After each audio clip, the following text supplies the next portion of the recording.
overseen by James Clapper, Jim Comey, and John Brennan, had the responsibility to the American people to ensure the integrity of the 2016 election. I'll leave it to this committee and the American public to decide how successful or not they were in doing their jobs. Regardless, as the special counsel determined, there was no conspiracy or collusion between the Trump campaign and any foreign governments, either on my watch or afterwards. Not surprisingly, after the Mueller report was made public, interest in the fake Russia collusion narrative has fallen apart.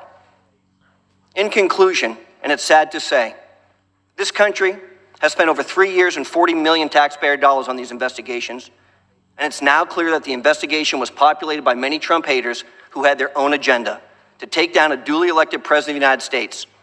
As for actual collusion or conspiracy, there was none. What there has been, however, is harassment of this president from the day he won the election. We as a nation would be better served if elected officials like yourself concentrated your efforts to combat the true crises facing our country, as opposed to going down rabbit holes like this hearing. Instead of focusing on petty and personal politics, the committee focused on solving the challenges of this generation. Imagine how many people we could help, or how many lives we could save.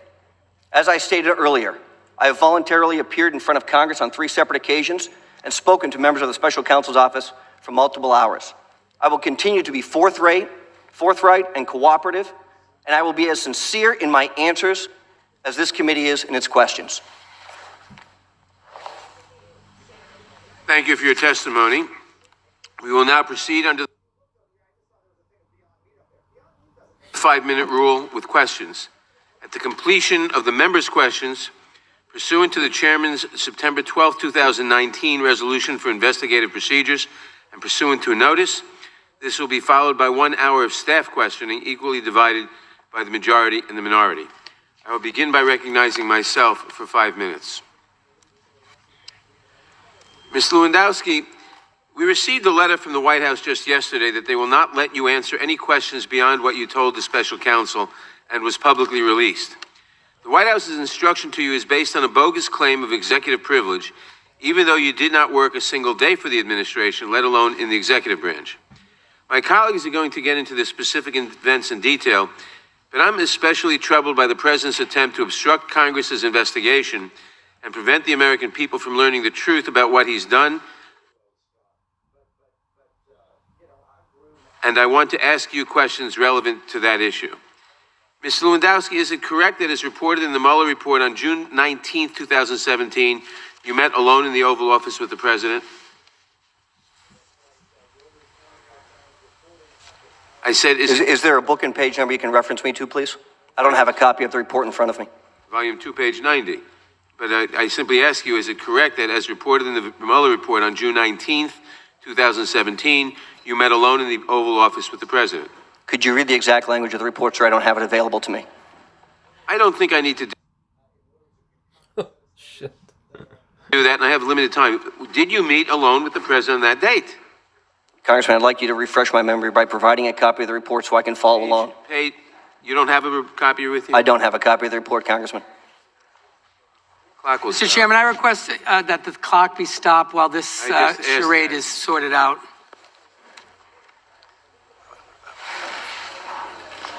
Yeah. Okay.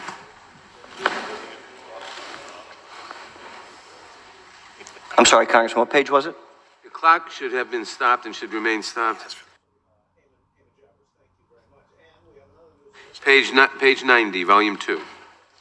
Okay, and which paragraph, sir? I don't have it in front of me. I'd like a reference, sir, so I can follow along on what you're asking. Do you not have an independent recollection of whether you met with the president on that date? Congressman, I'm just trying to find in the Mueller report where it states that. Well, you have it in front of you. I gave you the page number. Okay, where on page 90 is it, sir? Mr. Chairman, you got to start the clock. No, I don't have to start the clock when he's filibustering. Bottom of page 90. Filibustering is What a the difference issue. That's across the hall in the Senate. This is actual questions being done now. Mr. Chairman, point of parliamentary inquiry, Mr. Chairman. That's not The gentleman will state his point of parliamentary inquiry. Mr. Chairman, is it appropriate for a witness to refuse to answer a question and instead demand that we reference and point him to the, I'd ask that that Mueller report be closed and the witness be directed to answer the question. No, well, the answer is not appropriate, but it's on the bottom 2 lines of that page. Now it can start. The clock can start now. There's a question. Point of order. When will the clock start, Mr. Chairman? Once the question's asked, Mr. Chairman, the clock should start. Right under overview, 2nd line. Parliamentary After inquiry, overview. Mr. Chairman. The gentleman, the witness. Point of order. The witness has the time and will Point of answer. order is Question, the witness Point of order will answer the overrides question. that. A point of order overrides that, Mr. Chairman, and you know that. The gentleman will state his point of order. Point of order is once the question has been asked and referenced properly to the witness to answer the question, the clock should start. It cannot be held while you and your counsel go over notes. The gentleman is correct. The clock will start. And the witness will answer the question without further delay. Yes, I see that in the report. Thank you. During that meeting, did you tell the special counsel that the president, quote, asked you to deliver a message to Sessions, who was then the Attorney General of the United States? Page 91.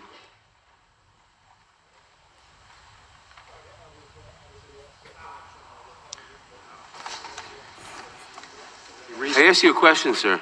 I'm looking for that reference on page 91, Congressman. Do you not have an independent recollection? No, I'm looking, Mr. Congressman.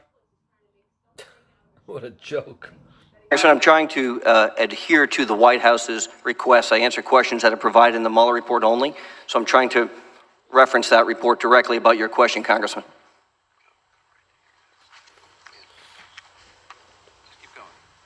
Were you a White House employee at that time? No, Congressman.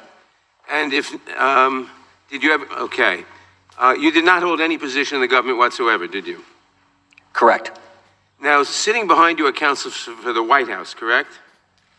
That's my understanding. You understand those lawyers actually work for the President of the White House? I believe that's accurate. Nevertheless, the President's lawyers have told you not to answer any question by this committee other than what has already been disclosed in the special counsel's report. Is that correct? Congressman, I have to read from the letter that the White House provided the committee if that would help clarify. Would you like me to do that, Congressman? No, I'd like you to answer the question. Have you been directed? Congressman, I've never spoken to any members of the White House counsel's office other than saying hello about 15 seconds ago. But you were directed by letter.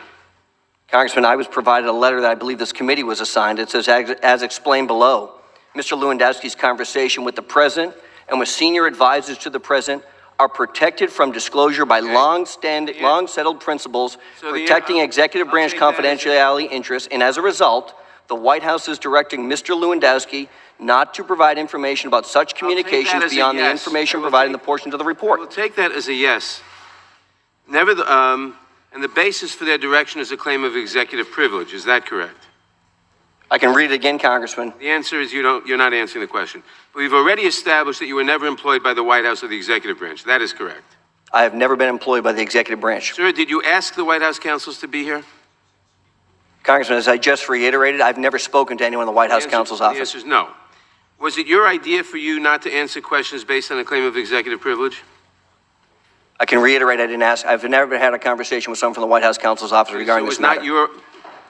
So it was your idea not to answer? I have never had a conversation with someone from the White House counsel's office regarding this matter. Was it your idea not to answer these questions on the basis of executive privilege? Yes or no? Congressman, I can only go by the letter that was provided. It was not my idea to provide this letter. Not your idea.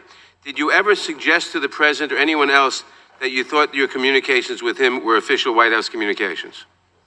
Congressman, the White House has directed I not disclose the substance of any discussions with the President or his advisors to protect executive branch confidentiality. And I recognize this is not my privilege, but I am respecting the White House's decision. Let me ask you some questions about your relationship with the President after he assumed office. How many times has the President asked you to meet him in the White House? The White House has directed not to disclose the substance of any discussions. How many times did you meet with the President alone in the White House in 2017? I don't know the answer to that.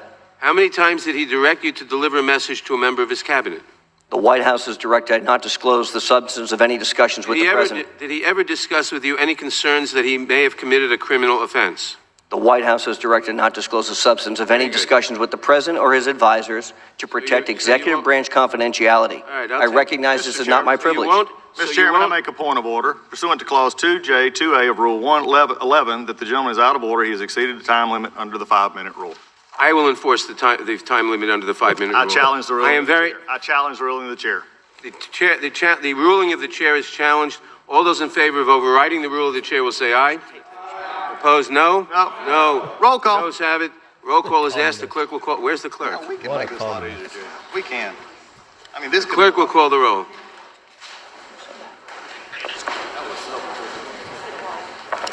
You should have stopped and got your question. No, I had one paragraph to go. But you stopped during the time. You had stopped.